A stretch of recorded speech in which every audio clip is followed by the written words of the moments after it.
Vous aussi, vous avez des petits boutons comme ça qui vous embêtent partout. Vous êtes réveillé et puis votre visage ressemble à une télécommande aujourd'hui. Vous êtes sur la bonne vidéo car aujourd'hui, on va voir 3 plantes, 3 les petites problématiques de peau du quotidien, c'est-à-dire petits boutons, visage et ailleurs. Alors, la première plante, c'est le plantain. Vous voyez, il est reconnaissable par ses sommités qui font des tiges comme ça. C'est là-dessus qu'il y a les graines. Et c'est surtout la feuille qui est utilisée. Donc, pour utiliser le plantain, vous allez prendre une feuille comme ça, ici, ok? Vous allez la nettoyer.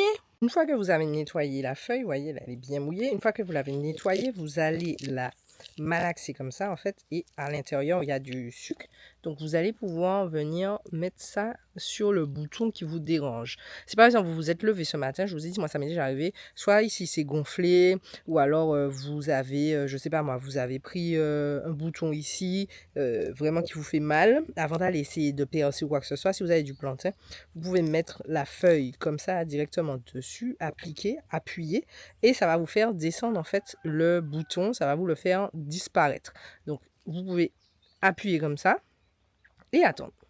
Alors, le plantain, en général, on le retrouve beaucoup pour les problématiques de respiration. Seigneur. On en a beaucoup parlé par rapport à ça. Je vous invite à aller voir la longue vidéo ici en haut si vous voulez en savoir plus, d'accord? Mais il est aussi très bon en externe. Donc, n'hésitez pas. Vous avez comment on appelle ça? Des trucs mucilagènes. Vous avez des trucs pour le collagène. Vous avez un antiseptique. Il y a un cicatrisant. Il y a plein de choses dans la feuille. Donc, si vous en avez chez vous et que vous avez des ados, que vous-même vous avez des boutons qui vous font mal, surtout, hein, on connaît ce bouton-là qui fait très très mal, plutôt que d'aller se précipiter dans la pharmacie, si vous avez ces feuilles, ça peut être non mais je vais y arriver aujourd'hui, hein. Ça peut être intéressant d'essayer les feuilles de plantain. On passe à la deuxième plante. Alors, la deuxième plante, on en a aussi beaucoup parlé, c'est l'emblème national, c'est le gros thym. Alors, le gros thym, c'est votre meilleur ami également si vous avez des petites problématiques de boutons, des éruptions cutanées, quelque chose qui vous dérange, qui vous démange. Là, c'est la période des vacances, c'est la période des vacances qui arrive. Les moustiques sont contents, les yin sont contents. Si vous avez du gros thym et que vous avez des vacanciers en vacances qui crient en mouet, mettez du gros thym sur eux. Bon, ce n'était pas très français, mais ce que je veux dire, c'est que vous allez prendre du gros thym, comme ça, et vous allez le malaxer, malaxer, malaxer, malaxer, malaxer, malaxer, d'accord? Pour les problématiques de peau, comme les varicelles, comme les éruptions cutanées, comme les piqûres de moustiques, comme quand vous êtes allé dans le Zion, et puis que vous êtes passé dans les herbes, ça commence à vous gratter, vous voyez, ça commence à être mouillé. Donc ça, là, ici, vous allez pouvoir le mettre là où ça vous démange. Vous allez pouvoir mettre par exemple sur votre peau, ok, vous pouvez le mettre sur les boutons qui vous font mal, donc moi, par exemple ici je peux le mettre ici, ou alors directement l'étaler sur toute la peau, sur tout votre corps, surtout pour les enfants qui ont des débuts de varicelle là, qui font que de se gratter, ce cas badigeonner sur et puis ça. Vous pouvez vous aussi vous badigeonner si vous avez de la varicelle ou comme je vous ai dit si vous avez la peau qui gratte. Le gros thym à l'intérieur, vous avez un antiseptique, donc c'est pour ça que c'est super intéressant d'en mettre sur les boutons, surtout les boutons qui font mal. Vous laissez sécher, vous laissez poser un petit moment et vous ne rincez pas tout de suite. Vous pouvez rincer plus tard. Donc le mieux c'est après de rincer avec une eau, soit un coton avec une eau micellaire ou une eau avec de la Tumo ou autre. Mais il faut vraiment le laisser poser un petit moment pour que le côté antiseptique et cicatrisant fasse effet. Donc, c'est une plante qui est souvent mise de côté, mal regardée. On va l'utiliser plus en interne, mais elle est très intéressante pour l'externe. Donc, je vous le redis. Messieurs, dames, Yel qui est en vacances en ce moment, les yéniens et les moustiques pètent votre chou. Ayez le réflexe gros thym, s'il vous plaît. Pour ceux qui l'ont remarqué, je ne vous montre pas Francky parce que Francky nous a quittés. Je fais une petite parenthèse avant de vous montrer la troisième plante. Il n'y aura plus de Francky dans les vidéos malheureusement parce que Francky a été assassiné. Alors ceux qui sont sur Instagram, vous le savez déjà, ça va faire une semaine. On a retrouvé Francky sur le bord de la route, soi-disant écrasé par une voiture, mais il y avait clairement des signes que en fait, le corps du chien avait juste été déposé là, parce qu'il n'y avait pas de signe de trauma comme un chien qui a été écrasé par une voiture. Il y avait plus des signes d'un chien qui a été empoisonné. Et juste pour vous donner la petite histoire, en gros, ma voisine est passée. Elle a vu Francky sur la route. Elle s'est arrêtée vers 23h, on va dire. Elle a essayé de pousser le corps du chien. Elle a appelé mon père. Mais mon père dormait à 23h. Donc, il a répondu vers 5h du matin, 4-5h du matin. Elle lui a dit, oui, ton chien est sur la route. Je l'ai mis sur les côtés. Donc, voilà, je tenais à vous informer. Mon père est allé voir, il n'a pas vu Francky, il n'a pas vu de chien. D'accord? Donc, moi, quand je suis montée vers 7h, je l'ai vu, il est retourné en bas pour essayer de retrouver le corps. On est allé ensemble, on n'a vu aucun corps. On est allé voir la voisine nous a dit, mais c'est bizarre, je suis sûre d'avoir vu le chien là. Donc, on est allés tous ensemble à l'endroit où elle a cru voir le chien. Le chien n'était plus là. Je me mets un petit peu à l'ombre parce que là, le soleil me tape un peu. Donc, on est en mode, mais c'est pas possible, où est passé le corps du chien? Et en fait, moi, j'ai découvert, je me suis penchée un peu, et il y avait un champ, il y a un champ à côté de la route, et dites-vous qu'il y a des barbelés, hein. Donc il faut y aller. Je vois le corps du chien qui est de l'autre côté, donc dans le champ de l'autre côté de la route. Donc ça veut dire que clairement quelqu'un est revenu après, dans la soirée, dans la nuit, pour prendre le corps du chien et enlever le chien et le mettre de l'autre côté. Genre un peu pour masquer ce truc-là. Parce que qui fait ça? Parce que Francky était quand même lourd, hein, il faisait plus de 30 kilos. Et que je vous dis, il y a des barbelés jusqu'à cette hauteur, jusqu'à cette hauteur-là à peu près. Donc ce qui veut dire qu'il faut vraiment prendre le cadavre du chien, le lever et le jeter de l'autre côté. Donc on est sûr et certain qu'il a été empoisonné. On est sûr et certain que c'est quelqu'un qui lui a fait du mal. Parce que le chien ne faisait de mal à personne. Vous avez vu Francky, c'était pas un chien qui était agressif, au contraire.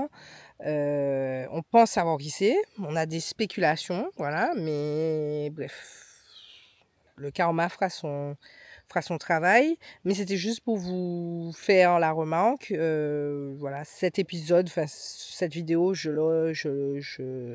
un hommage à mon Francky. Voilà, c'est pas facile, mais bon, écoutez, c'est comme ça. Il allait avoir 2 ans et je trouve ça triste, en fait, de faire du mal comme ça à un animal qui vraiment n'avait rien demandé.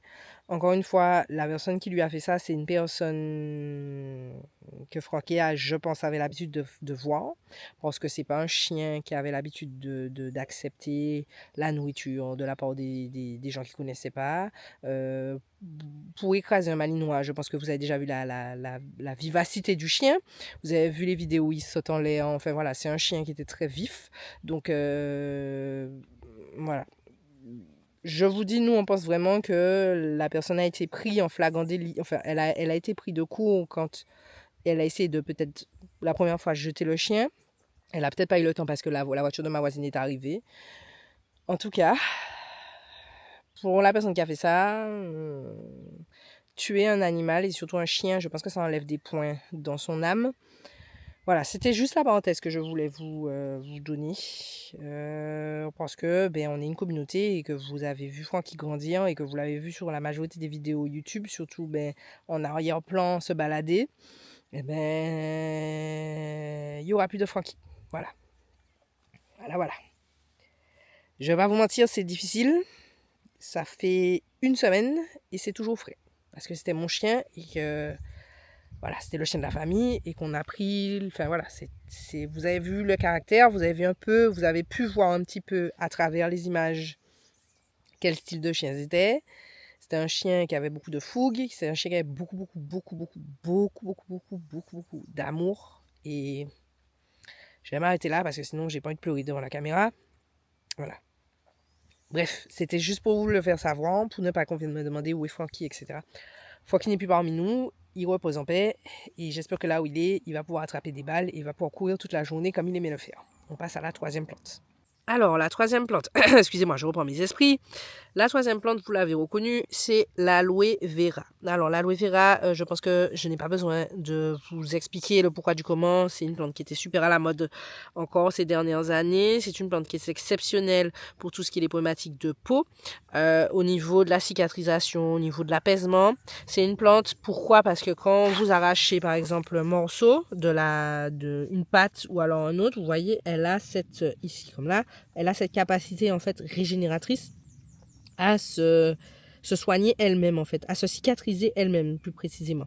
Donc c'est une plante que vous voulez mettre dans votre vie et sur votre peau si vous avez des problématiques, que ce soit de boutons, que ce soit de taches, que ce soit d'eczéma, enfin voilà, votre peau est enflammée, vous avez pris un coup de soleil également, l'aloe vera est super bonne pour ça. Alors, avec l'aloe vera, on fait attention quand même, d'accord? Ce qui se passe en général, c'est que les gens vont me dire « Ah, mais moi, je suis allergique à l'aloe. » Alors, quand vous prenez de l'aloe, déjà là, quand vous touchez, vous sentez que c'est vraiment mou. À l'intérieur, en fait, je vais essayer de vous couper une pâte. Attendez, je vous ai pris une petite pâte. Vous voyez ici, il y a comme une espèce de truc orange. Vous voyez là? Il y a le gel et il y a une espèce de truc gluant orange ici. Ça, c'est du latex. Et le latex, en fait, il peut être irritant pour une grande majorité de personnes et il peut être toxique. Ce qui se passe, en fait, c'est que ça, là, si vous rincez pas et que vous mettez directement sur votre peau, ça va vous irriter, ça va vous gratter, vous n'allez pas vous sentir bien. Donc, il faut vraiment prendre le temps, quand vous utilisez l'aloe vera, de rincer la pâte d'aloe vera. Donc, vous prenez, vous enlevez la peau, d'accord, et vous mettez ça dans l'eau et vous faites tremper. Vous pouvez, si vous voulez, faire tremper toute la nuit. Soit vous faites tremper, vous changez l'eau, vous refaites tremper, vous changez l'eau, vous refaites tremper, vous changez l'eau si vous êtes pressé. Mais il faut vraiment se débarrasser du latex. En fait, c'est ce qui coule là, parce que c'est ce qui va vous donner les irritations au niveau externe. Au niveau interne, c'est la même chose. Si vous ne le faites pas et que vous l'ingérez, ça peut venir irriter votre estomac. Donc, c'est pour ça que la majorité du temps, ça vous donne des diarrhées, vous avez des crampes, c'est pas bon. À forte dose, ça peut être très toxique, donc on fait attention. Le vera en général, il est très prôné pour les cheveux aussi. Vous le retrouvez déjà sous forme de gel en supermarché, mais si vous avez un aloe, ça pousse super bien en plus sous nos latitudes. Si vous avez un aloe, ça pousse en pot, et vous avez des problématiques de peau, je vous invite à utiliser l'aloe vera, d'accord, pour ça. Mais encore une fois, faites le bon rinçage. Vous pouvez cumuler toutes les plantes qu'on a vues, par exemple, commencer avec la feuille de plantain, ensuite à badigeonner avec le gros thym et ensuite finir avec un masque à l'aloe. Il y a d'autres plantes qui existent. Là, je vous en ai montré 3. Si vous êtes en crise de boutons, que ça vous fait mal, que voilà, ces 3-là sont là pour calmer votre peau. Il y en a d'autres. Il y a des gens qui mettent du curcuma, il y a des gens qui mettent du concombre, il y a des gens qui peuvent mettre de l'eau de rinçage avec du cassia lata. Il y en a plein. Donc, je vous invite à laisser un commentaire, ce que vous utilisez. Regardez comment le latex commence à salir mes doigts. Qu'est-ce que vous utilisez, d'accord? Qu'est-ce que vous utilisez pour vos petites problématiques de peau, surtout de boutons, d'accord? Petit pouce, petit partage, petit commentaire. Mettez-moi une petite bougie pour Francky. Voilà, si vous êtes arrivé jusqu'à la fin de cette vidéo, on allume les bougies pour Francky.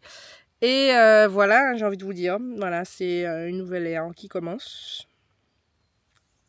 C'est la vie, voilà. Je préfère penser comme ça. C'est le cycle de la vie. Et si ça arrivé, c'est que ça devait arriver. Voilà.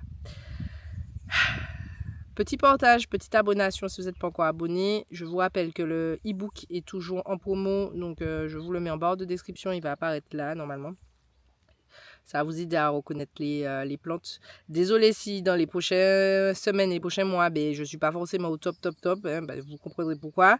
Voilà, il y a des personnes qui trouvent ça en mode « Ah non, mais c'était qu'un chien, c'est bon, remettez-vous-en. » Mais en fait, quand c'est brusque comme ça, non. Et quand c'est un chien qu'on tue, non plus.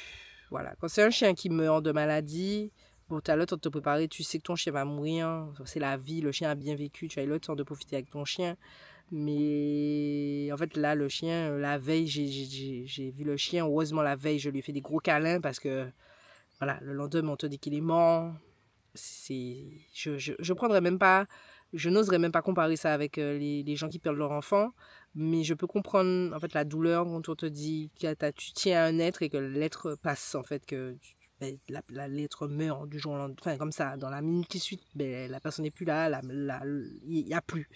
Voilà. Bref, je vais pas finir sur ces tons moroses, mais en tout cas, abonnez-vous, partagez l'amour, profitez de vos animaux de compagnie, profitez de vos proches, parce qu'on ne sait jamais quand est-ce que c'est la fin. Voilà. À la prochaine fois.